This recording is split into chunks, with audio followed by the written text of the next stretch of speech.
I was trying to get digital projectors into the theaters. Bob Zemeckis and Jim Cameron came and said, look, we want to get 3D into the theaters.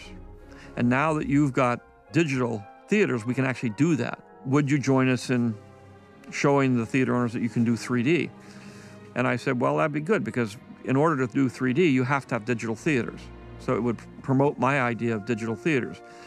But then when I saw the test that we did, which was about 5 minutes long, of Star Wars in 3D, I realized how great it was and how great it looked. Oh, my. Watching it is hard to explain. It's the difference between watching a film in black and white and a film in color. It works in black and white, but it also works better in color. The depth brings a lot of reality to the digital characters. You just feel that they're more realistic. They actually take up the real space instead of being sort of plastered on the screen in 2D. How rude.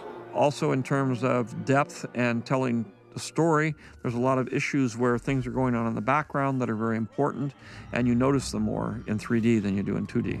There's always a bigger fish.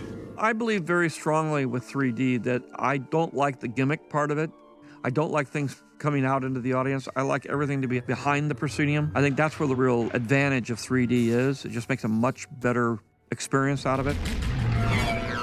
3D and conversion of 3D is not a technical thing. It's an art that you need artists for. We had an advantage which most people who try to do conversions don't have, in the fact that the people who've worked on the film, especially in visual effects, Dennis Muren, John Knoll, they were there on the set every day taking measurements, seeing things. So you really, in order to do a good conversion, you have to have somebody that says, no, this person was sitting in front of that person.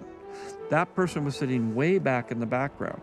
This was over here. So they can remember and have notes that say where everything is. So by having that extra information and having the skill set of ILM with their experience, their knowledge of what went on the actual set, we were able, I think, to create a really good 3D experience. Star Wars was designed to be on the big screen. This will be the third generation that will be allowed to see it on the big screen. And to me, that's a great plus, because the film was designed as an immersive experience. And I know when you're young, it's just an overwhelmingly powerful event. We'll handle this.